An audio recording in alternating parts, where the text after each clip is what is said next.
I was brushing my teeth when I got the text that ended my marriage. She's cheating on you. Has been for years. Check her red iPad. I froze mid-motion, foam on my lip, electric toothbrush buzzing against my back molar like it knew. I stared at the message, heart thudding. No name.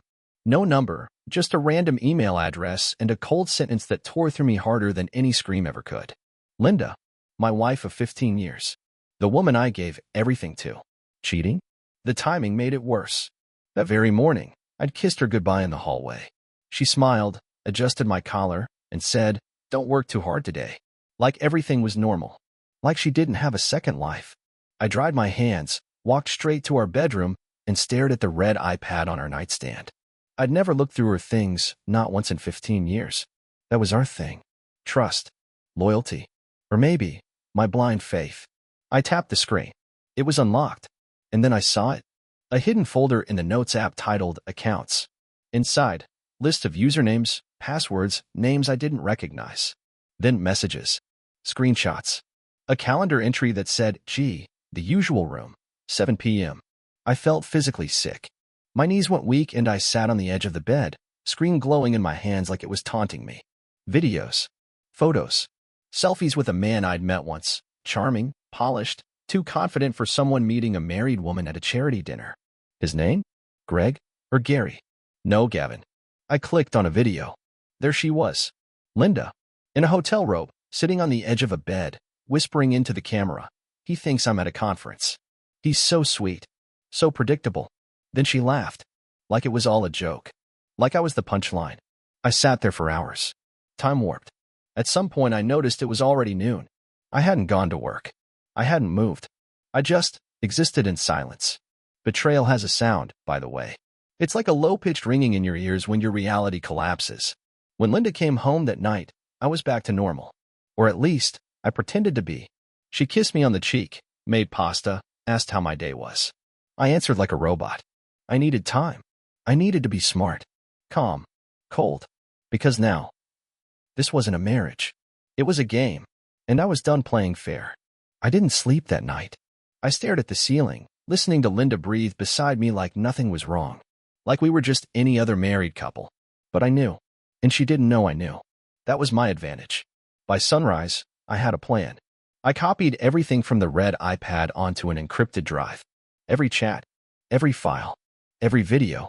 I made backups, renamed folders, emailed them to myself under fake names. By 9 a.m., I'd already texted my old college roommate, Daniel, an IT guy who owed me a favor. Told him I needed help recovering some deleted files. He didn't ask questions.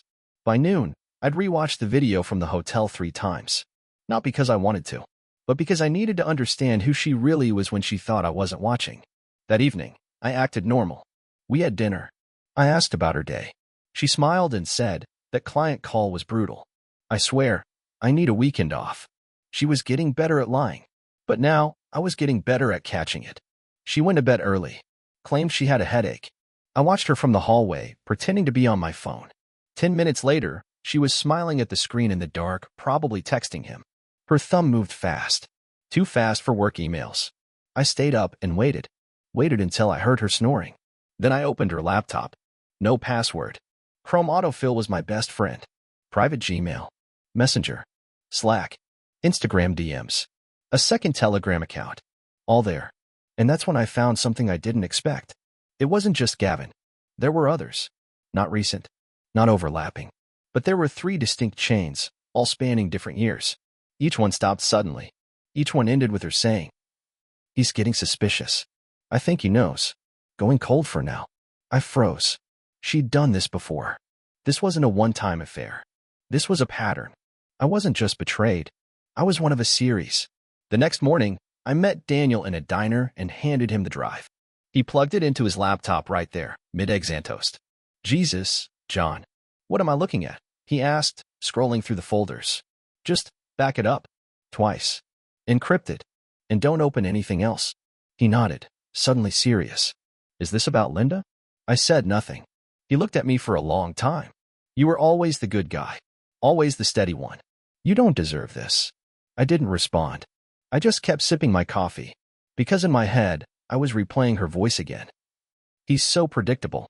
That night, She came home late. Makeup flawless. Smile warm.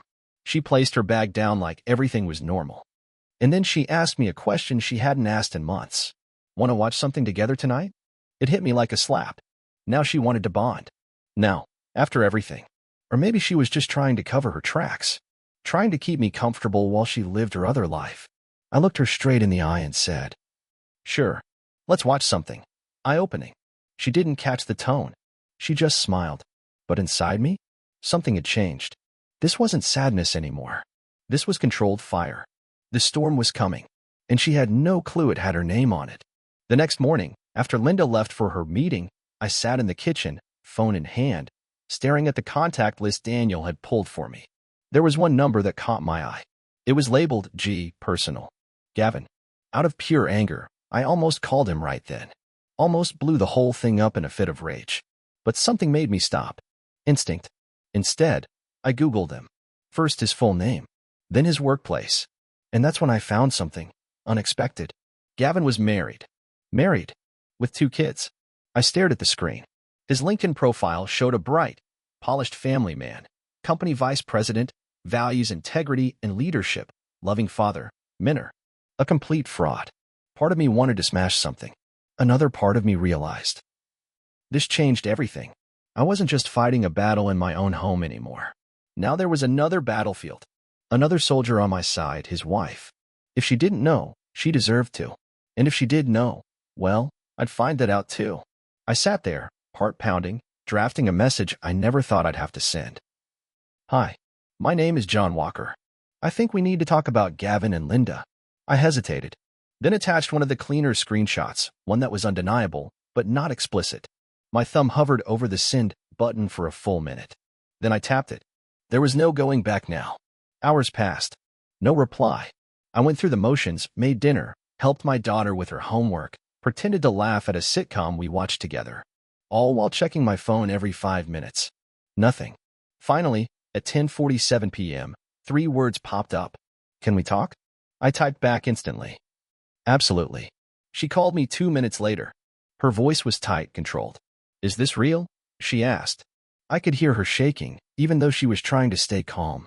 "Yeah," I said. "I'm sorry. I didn't want to believe it either." Silence. Then she asked, "How long?" "Years," I answered. A sound escaped her, half sob, half cough, like she was choking on the truth. Then, in a small, broken voice, she whispered, "He's done this before." That's when everything clicked into place. This wasn't just a one-off mistake. This was a system, a lifestyle. Gavin and Linda, 2 parasites feeding off their families for thrills. I offered to send her more proof. She agreed. I emailed her everything, the texts, the calendar invites, the hotel bookings. And before we hung up, she said something that stuck with me. "Thank you for telling me. They always think we're blind. But we see more than they realize. We just don't want it to be true." After the call ended, I sat there in the dark, thinking, plotting. Because now, I wasn't alone anymore. We were 2 betrayed spouses, standing back to back. And we were going to bring our cheaters' fake worlds crashing down, one lie at a time. The morning after speaking with Gavin's wife, I started gathering important papers from the bedroom closet. Divorce prep. I wasn't leaving, not yet, but I was organizing my life just in case.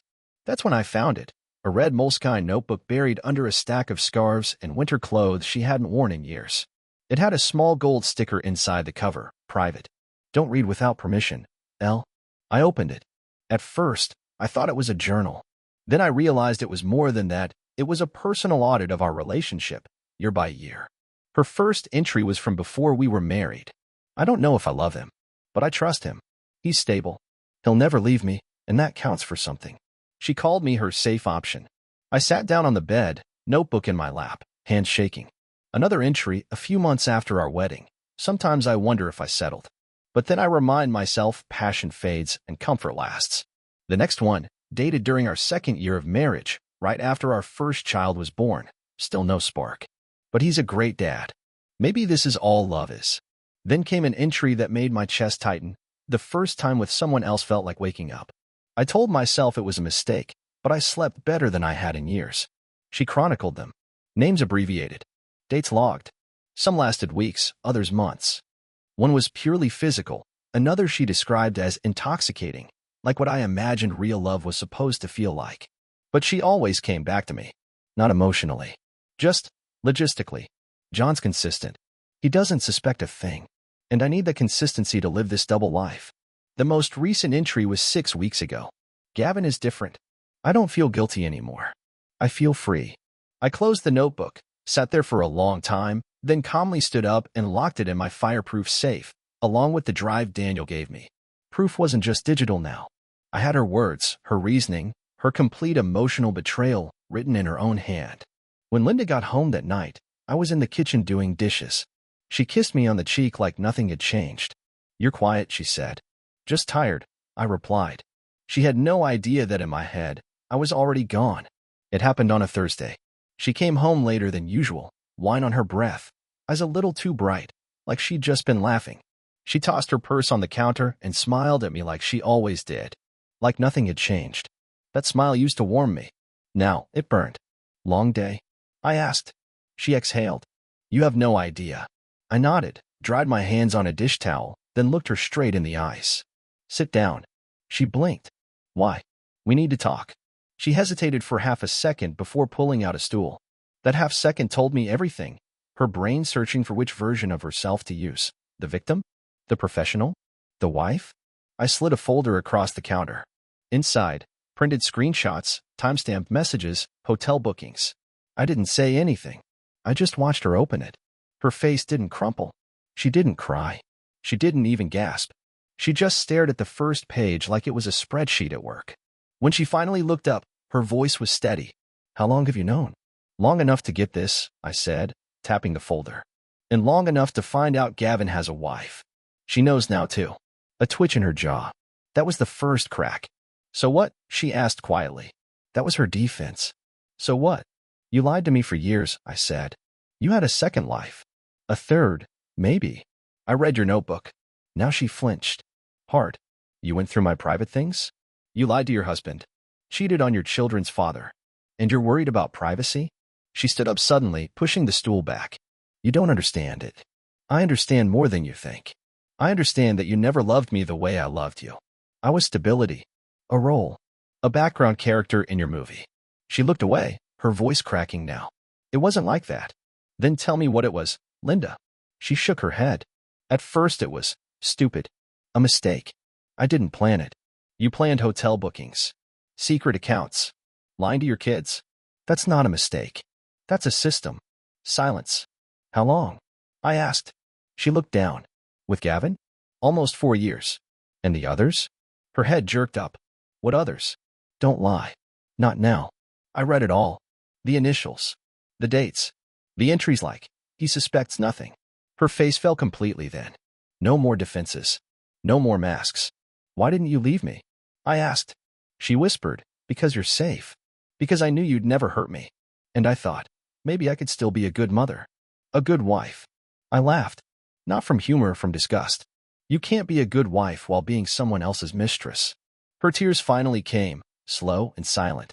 I didn't flinch. "What are you going to do?" she asked. "Divorce. Full custody. Everything you've built on lies. I'm taking it down. But not out of spite. Just to protect what's left of my life. And our kids." She stepped forward like she wanted to touch me. I stepped back. "You lost that, right?" I said. Then I turned, walked upstairs, and locked the bedroom door behind me. She didn't knock. She didn't beg. She knew it was over. The morning after I served her divorce papers, the house was quiet, too quiet. Linda had read the documents. I knew that without asking. Something about the way she moved in the kitchen was off. No humming. No soft clatter of dishes. She didn't even look up when I passed by. She sat at the table with a half-eaten piece of toast, her phone untouched beside her. The woman who once woke up every morning buzzing with overplanned energy now looked like a ghost on pause. The kids noticed it too. Sophie glanced at me as she poured cereal. Aaron kept his headphones on, eyes glued to his tablet. The energy had changed, and they were feeling it. When I left to drive them to school, Linda didn't say goodbye, just sat there, staring at nothing. I called Lisa from the car. She was calm and clinical as ever. "We've filed. We've sent everything to her counsel." I assume she read it. She did. "Then she'll call soon. Or she'll try to manipulate you before she does. Stay ahead of it." "I'm not worried about her manipulating me anymore," I said. That phase is over. Lisa paused. John, this next part isn't easy, even when you're winning. I'm not looking to win, I replied. I'm just done losing. At work, my boss pulled me aside. You okay? He asked. Going through a divorce. He blinked. Linda. I nodded. Been having an affair. For years. A pause. Well, I didn't see that coming. Neither did I. He patted my shoulder. You want time off? No, I said. I want routine. And that became my weapon, routine. While Linda unraveled, I did the opposite. I stuck to structure. Wake up. Get the kids ready. Work. Lawyer meetings. Cook. Homework. Bed. Repeat. While she withered into stillness, I moved forward, with purpose and silence. She tried, of course. She tried to regain control. On Thursday night, she made a roast. My favorite. Set the table. Lit candles. Dinner's ready, she said with a soft smile. I looked her in the eyes. I already ate with the kids. Her smile twitched. Can we talk? She asked. Not tonight. Then when? Her voice cracked. You can't just shut me out. I looked at her calmly. That's exactly what I can do. And I walked away. By the weekend, her mask was slipping. She started snapping at the kids, small things at first. Accusing Aaron of not flushing.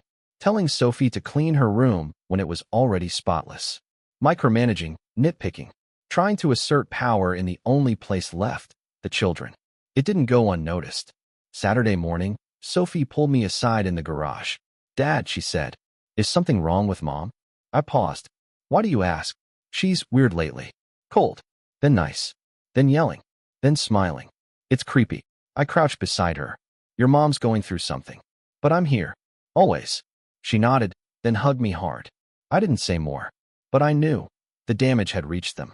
Sunday evening, Linda broke. We were watching a movie in the living room. Me, Sophie, and Aaron, when she came down in a silk robe, makeup smeared, glass of wine in her hand. Can I talk to you? She asked, swaying slightly. The kids looked up. Not now, I said. It's important, she pressed. Aaron stood up. Come on, Soph, he said. Let's finish it upstairs. They left without protest. I turned to Linda. Make it quick. She didn't sit. Just stood there, looking fragile and furious. Are you really going to go through with this? She asked. You read the papers. You're going to humiliate me. You're going to drag me through court. In front of the kids. No, I said. I'm going to tell the truth. The truth does the rest. She slammed the glass on the coffee table, spilling wine. I made one mistake. No, I said, standing. You made hundreds. Lies. Days. Years. This wasn't one night. This was a second life. She pointed at me, her voice rising. You don't get to act like a saint. You were distant. Cold. You buried yourself in work. I stepped closer, voice low. And you buried yourself in other people's beds. Silence. She looked down, breathing hard. Then, quieter. Do you really think you're better than me? No, I said. I just know I didn't destroy our family. She turned and walked upstairs without another word. That was the last time she tried to control the story. The news spread fast. Her friends, the ones we used to see at couples' dinners and school fundraisers, started texting. Not me. Her. But she'd already been cut off. I didn't gossip. I didn't post. But people noticed. People heard. She got pulled from a nonprofit board within a week. Distraction to the organization, they said. Her sister stopped calling. Her own mother came over in tears. I don't understand how this happened, she said. You two were so perfect. No, we weren't, I said. We were quiet. There's a difference. Her father sat in silence. Then he stood, walked to me, and shook my hand. For what it's worth, son, I'm sorry. I just nodded. There was nothing else to say. That week, Linda tried one more trick. She asked me to dinner. Just one meal, she said. Not about the past. Just us. No, I replied. You owe me that much, she said. I looked at her with something colder than hate. I owe you nothing. Lisa called on Wednesday. She's retained counsel. Finally. And they're scrambling. They want to negotiate. Let them. We pushed for full custody. I had the proof, the videos, the recordings, the notebook. I didn't need to raise my voice or make threats. I just gave the facts. And her team folded fast. Her lawyer, Beth Sawyer, called Lisa with a personal message. Your client has ice in his veins. She underestimated him. Good. I wanted her to know that. One night, a week later, I caught Linda crying in the backyard. I stood in the kitchen, lights off, just watching through the glass door. She sat on the porch, head in her hands, quietly breaking. No audience. No performance. Just real, raw consequence. And I felt nothing. Not satisfaction. Not pity. Just nothing. The Linda I married didn't exist. Maybe she never had. Sophie asked me that Friday, "Is Mom okay?" "She's having a hard time," I said. "Is it because of you?" I looked her in the eyes. "No. It's because of choices she made." Sophie nodded. Slowly. Then said, "I want to stay with you." So did Aaron. They said it on different days. Separately. Independently. That meant everything. Linda moved into the guest room 2 days later without a word. I didn't help her carry a thing. When the silence settled, it was peaceful and full of power. Not revenge. Control. 3 days after she moved into the guest room, Linda stopped pretending. The robe stayed until noon. Her hair went unbrushed. Dishes sat in the sink. The woman who used to plan her week down to every minute started forgetting to pick up groceries, to answer emails, to look people in the eye. She was unraveling. Quietly at first. Then violently. It started with the call.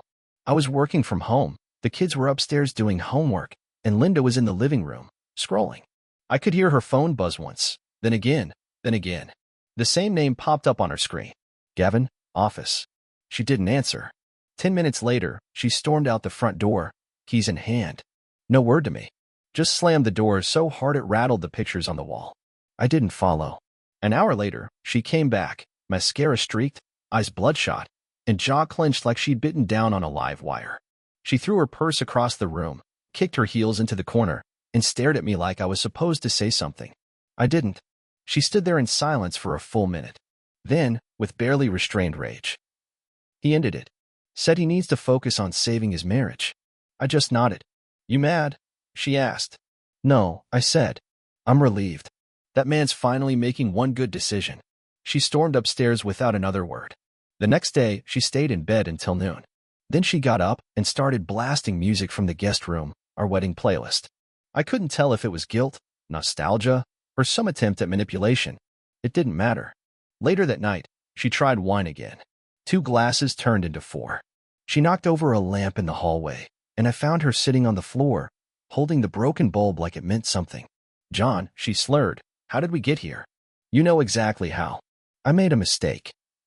"No," I said. "You made a choice. Over and over." She looked up, eyes wet. "I hate myself." "Then do something with that feeling." She didn't respond. Just stared into the dark and whispered, "I miss my life." I almost said it. "You don't miss me. You miss the version of yourself that still looked clean." But I held back. I wasn't angry anymore. I was just done. Her breakdown continued in waves. Some days she tried. She made the kids' lunches. She tried to sit next to me on the couch. She even cleaned the entire kitchen once and left a note that said, "Thank you for everything. I'm sorry." I didn't respond. The next day, I found her sobbing on the bathroom floor. I walked away. Lisa called me midweek. "They want to settle quietly." "Good," I said. "They'll give you full physical custody. She can have supervised weekends twice a month. And the house. You keep it. Child support. They're offering minimal. But I suggest pushing for more. She's still collecting dividends from the company's sale." I agreed. Linda hadn't said a word to me about it. But her lawyer had. She still had money, plenty of it. She just didn't have control anymore. The kids started asking fewer questions. They knew what they needed to know. They saw who showed up for them, who didn't. When I picked them up from school, they told me stories. When she did, they rode home in silence. On Friday night, Sophie came into my office. "Can we talk?" "Always." She sat down, legs crossed. "Is Mom going to be okay?" I looked at her, this 12-year-old girl who suddenly carried the weight of a woman. "I think Mom has some healing to do." "Because of you?" I shook my head. "Because of herself." She nodded. "She cries a lot." "I know. Do you think she's sorry?" "Yes, but not sorry enough to change before it was too late." That night, Sophie asked to sleep in my room. So did Aaron. We watched movies until midnight and fell asleep in a pile. It was the most peaceful sleep I'd had in years. Then came the letter. I found it on my desk, folded carefully, addressed to John. I opened it. "John, I can't sleep anymore. I can't eat. I don't even know who I am. I've ruined everything. I know that now. I look at our kids and wonder how I became the woman who could lie to them, lie to you, and still walk into the same kitchen every morning pretending to be someone I'm not. I didn't just lose you. I lost myself. Maybe I never had a self to begin with. You were always the steady one. I wanted that, needed that, but I resented it too. And now, I've burned it all down. I don't expect forgiveness. I don't even expect understanding. I wanted you to know that if I could go back, I would do everything differently. I just don't know if it would change anything. I'm sorry. For real. For all of it. Linda. I folded it up and placed it in the safe, right next to the red notebook. Another artifact. Another layer of evidence that the woman I loved was gone. Saturday morning, Linda didn't come out of her room. Her car was still there, but the lights stayed off. By noon, her mother showed up. John, can I check on her? Of course. She knocked. No answer. Eventually, she used the spare key. I stayed downstairs while she went in. 15 minutes later, she came down shaking. She's in bed, barely responsive. I think she needs help. I agree. I called Lisa, told her what was happening.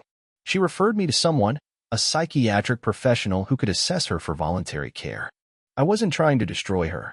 I was trying to get her out of the house without it becoming dangerous. She agreed to go. Said she needed a reset. I didn't argue. She stayed with her parents for 2 weeks. During that time, the house felt clean. Not physically, emotionally. There was still pain, but the air was lighter. Then one afternoon, I got a text from her mother. John, you should know. Linda tried to take something last night. Pills. We caught it early. She's stable now, but the doctor recommended inpatient care. I stood in the hallway, staring at my phone, pulse frozen. Sophie walked by. You okay? Yeah, I said, stuffing the phone in my pocket. Just work stuff. I drove over that night. Saw her in the hospital. Thin. Pale. Eyes empty. She looked up when I entered and whispered, I didn't want to die. I just wanted it all to stop. You could have stopped it, I said softly. Years ago. Tears slid down her face. I'm sorry, she mouthed. I know. And then, I walked away. When I got home, the kids were already asleep. I sat at the edge of my bed and stared at the floor for a long time. I didn't feel triumphant. I didn't feel victorious. I just felt finished. Whatever version of Linda I'd married, loved, protected, she didn't exist anymore. And maybe she never had. But I did. And I was still standing. The day Linda was transferred to the inpatient psychiatric facility, I received a formal letter from her lawyer requesting compassion in the custody discussion due to the client's emotional state. That was their play, sympathy. They were leaning into mental health, hoping I'd back down. I didn't. I forwarded it to Lisa. She replied in less than 3 minutes. This is their white flag. We push now. And we did. First, we filed a formal motion for full custody with supervised visitation only, citing her emotional instability, prolonged deception, betrayal of marital duties, and recent suicide attempt. We attached exhibits. The red notebook. Her letter to me. Hospital records voluntarily shared by her mother. And audio clips of her breakdowns, nothing cruel, just honest recordings of her unraveling. Lisa crafted a declaration on my behalf. When I read it, I didn't even recognize the man in those pages. He was calm, factual, forceful. That was me now. While the paperwork moved through the system, I moved on the house. Technically, it was joint property, but with her out of the picture, I began the process of refinancing it under my name. I had the income, the stability, the kids. Her lawyer protested, weakly. Lisa shut them down. We'll pay her share in cash after we deduct emotional damages and back child support, she said. They went quiet. Then came the money. Linda hadn't just been collecting dividends from her company's sale. She'd been secretly moving funds to a private account, one that Lisa's financial investigator uncovered in less than a week. When confronted, her lawyer claimed it was for emergency planning. Lisa smiled and replied, funny how all your clients' emergencies involve booking hotels under aliases. We filed a petition for financial misrepresentation and amended the division terms. That account would now be liquidated, 70% to me, 30% held for the kids' education. Game over. At home, the kids were adjusting. Slowly. Gently. They asked fewer questions about their mother and more about us. Aaron wanted to build a gaming PC. Sophie started helping me cook. We were bonding, not by escaping the past, but by building something stronger in its place. Linda called once from the hospital. I didn't answer. She left a voicemail. I just wanted to hear your voice. I know you hate me. I hate me too. But I miss all of you. I didn't listen to the rest. Just archived it. 3 weeks later, we had our first official custody hearing. Linda's lawyer requested leniency. Lisa responded with a calm, devastating summary of the timeline, the betrayal, the mental health collapse, the deception, the neglect. The judge didn't hesitate. Full custody granted. Supervised visitation, pending psychiatric clearance. No overnights. No vacations. No unsupervised pickups from school. I sat there, stone-faced, while her lawyer sighed and Linda, pale, thinner, quieter, kept her eyes down. I didn't gloat. I didn't look at her. I just stood up, shook Lisa's hand, and walked out. By this point, Linda's life was crumbling around her. She moved back in with her parents, stripped of her title, her financial leverage, and now her children. Her friends ghosted her. The other man, Gavin, was still under fire in his own marriage, trying to hold on to what little credibility he had left. His wife had messaged me once after the hearing. I left him. Thank you for giving me the truth before I wasted another year on him. I hope you and your kids are healing. We were. One night, as I was reading in bed, I heard a knock on the front door. It was her father, George. He looked uncomfortable, older somehow, shoulders heavier. She wants to see the kids, he said. I'm not here to push you. Just telling you she asked. She knows the ruling, I replied. He nodded. She's not okay, but she's trying. She goes to therapy twice a week. She hasn't touched a drop in over a month. I'm glad to hear it, I said. But the court decides now. He sighed, stepped back, and gave me a tired look. You were always the steady one, John. She was lucky. I hope she realizes that. She does, I said. Now, the next morning, I sat down with Sophie and Aaron. I want to talk about Mom, I said. They stiffened a little, unsure. She's getting help. Real help. But she's not ready to be part of our lives again in the same way. I wanted you to know that's not your fault. Or mine. Aaron nodded, eyes down. Sophie looked up. When will we see her? I don't know, I said. Soon, maybe. But it'll be with a counselor. Someone to help everyone feel safe. Will she live with us again? Aaron asked. I paused. I don't think so. They said nothing. Just accepted it. That was the hardest part, how okay they'd become with her being gone. The final blow came in court during the financial settlement. Lisa outlined everything, the assets, the debts, the hidden accounts, the emotional distress claims. Linda's lawyer barely argued. The judge ruled decisively. I would retain the home. Linda would pay monthly child support. Her company dividends would be partially redirected into an education trust. Retirement accounts would remain untouched, hers and mine. The court acknowledged my emotional distress claim, not monetarily, but as a factor in future appeals. In short, I had everything I asked for. When the gavel came down, Linda didn't cry. She just looked small. After the session, she caught me in the hallway. I never thought it would end like this, she said. I didn't look at her. No one ever does. And I walked away. That weekend, I received a letter in the mail. From her. John, you've won. That's what it feels like, anyway. Like I've lost everything, and you've somehow stayed whole. But I know better. I know you're hurting too. I know you wanted something real, and I shattered it. I know you didn't deserve any of this. I don't know if I'll ever be okay. But I'm trying. If I ever become someone worth knowing again, I hope you'll let me apologize in person. Not to fix things. Just to tell the truth, the real one. Linda. I didn't respond. Not because I hated her, but because I no longer needed anything from her. Not validation. Not revenge. Not even closure. I had it already in the form of my kids, my peace, my silence. A week later, I took Sophie and Aaron on a weekend trip to the mountains. No phones. No noise. Just the three of us, hiking, laughing, living. The view from the summit was breathtaking. Clouds spread below us like a sea, the wind crisp and clean. Sophie stood beside me, arms crossed. Can we come here every year? She asked. Yeah, I said. We can make it a tradition. Aaron climbed up on a rock and shouted, let's build a new life up here. I smiled. We already were. I hadn't seen her in almost 2 months. No calls.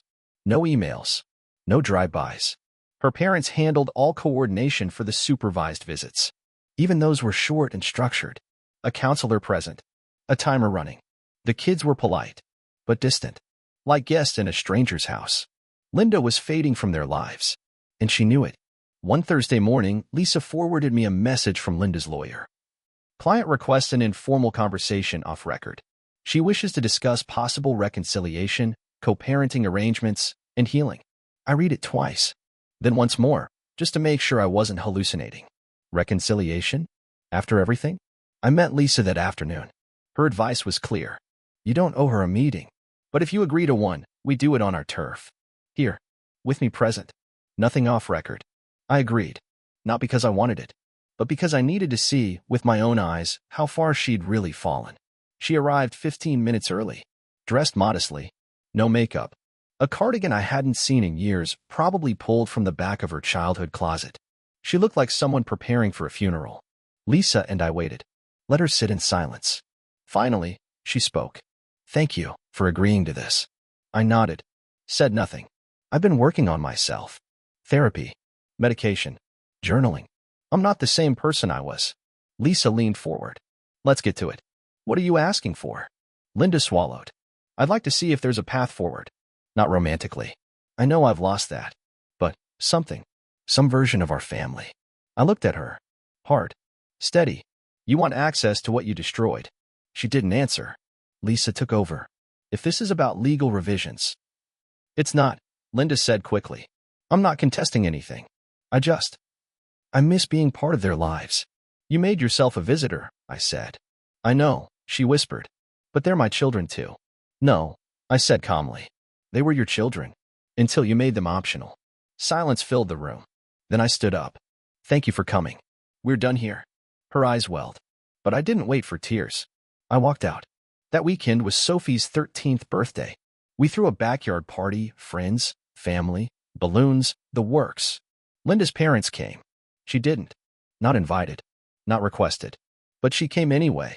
Showed up an hour in, stood at the gate, clutching a gift bag like it could fix everything. I walked out to meet her. Please, she said. Just 5 minutes. No. Let me give her this. No. You can't keep her from me. I'm not. The court is. You earned that. She stepped closer. She's my daughter. I didn't move. And I'm the one who stayed. That landed. She stepped back, eyes burning. You're turning them against me. No, I said. You did that. Every lie. Every absence. Every time you chose someone else. You don't get to cry about consequences. She stared at me, tears threatening. Then held out the gift. Give it to her. Please. I took it. Said nothing. She walked away without another word.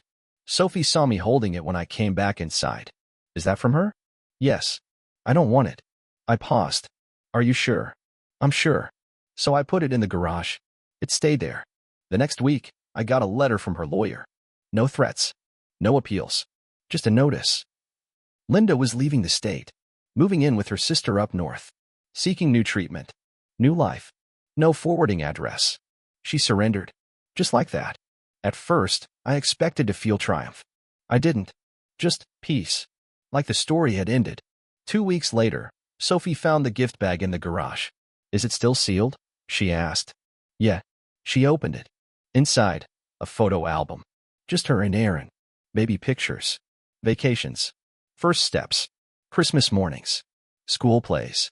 On the last page, a handwritten note. You are the best thing I've ever helped create. I don't deserve you, but I'll always love you. Mom. Sophie stared at it, then closed the book. She didn't cry. She just whispered, too late. We didn't speak of her for a while. Not because I banned her name from the house. I didn't have to. The kids just stopped bringing her up, like she'd slowly faded from the landscape of our lives, becoming background noise, a memory that used to be loud, now just there. That winter, I repainted the living room. Not because it needed it, but because I wanted something new on the walls. Something that didn't remind me of years spent faking smiles on a couch she used to sit on while texting someone else. We got a new rug, threw out the old plates, rearranged the bedrooms. Bit by bit, we created a space that belonged to us. And no one else. The first time I truly exhaled was in March. Aaron had just passed his math exam. Sophie was preparing for a school play. The three of us sat at the dinner table, laughing about something. I don't even remember what. And in that moment, I realized. We were happy. Not loud, perfect, Instagram filter happy. Just okay. Solid. Like a table with all 4 legs on the ground. That was all I'd wanted. That's what I'd fought for. Not revenge. Not a clean win. Just peace. And we had it. A few months later, I took them on a road trip, just the 3 of us. We drove up north through the mountains, music playing, windows down. Stopped in small towns, ate at weird diners, laughed at bad hotel beds. They slept in the back seat most nights, heads tilted, mouths open. They looked younger when they slept, and I allowed myself to forget, just for those moments, everything that had led us here. One night, after a campfire dinner, Sophie asked, "Do you think she's okay?" I didn't answer right away. Then I said, "I hope she is." She nodded. "Do you think she misses us?" "Every day." Aaron, who had been quiet, added, "She messed up." "Yeah," I said. "But that's her journey now. Ours is different." Neither of them said anything more. They didn't need to. Later that year, something unexpected happened. I met someone. Not in some dramatic, movie-style way. No fireworks. No chase. Just a woman at a bookstore. She was browsing the same aisle I was. We reached for the same title. We both laughed. Her name was Claire. Divorced. 2 kids. Lived in the next town over. Wore glasses. Loved old jazz. Hated pineapple on pizza. The opposite of Linda in nearly every way. She didn't ask for my story right away. And I didn't offer it. We just talked. A lot. And it felt easy. Uncomplicated. Eventually, she met Sophie and Aaron. We went slow. She didn't try to mother them. Just treated them like people. Asked questions. Listened. That mattered more than anything. They liked her. So did I. We're not married. Not even engaged. But we're steady. And after everything, that's more than enough. Sometimes I still get emails from old friends asking what happened. I don't answer most of them. Not because I'm bitter, but because there's nothing left to say. The people who matter already know. Linda hasn't tried to contact us again. Her parents send a card on birthdays. That's it. The last I heard, she was still in Washington, doing volunteer work at a mental health center. Her sister says she's clean, quiet, keeps to herself, still goes to therapy. I hope it's true. Not for me. For her. For the kids, if they ever decide to reconnect. I wouldn't stop them. I wouldn't encourage it either. I just let them decide, like I've let them decide everything else since. I'm not the same man I was. That version of me died quietly, somewhere between the text message and the red notebook. But what came after him is stronger, wiser, a better father, and finally, at peace. If you're reading this and you're where I was, in the fog, in the doubt, in the ache of knowing something is wrong but not having proof, trust your gut. Protect your peace. Take your time, but don't let anyone rewrite the truth just because they're louder. You're not crazy. You're not weak. You're not alone. You deserve more than someone who sees you as safe. You deserve to be chosen. Every day. Even when it's hard. Especially when it's hard. So this is how it ends. Not with a bang. Not with a scream. But with a dinner table full of laughter. 2 kids who know they're loved. And a man who finally sleeps through the night.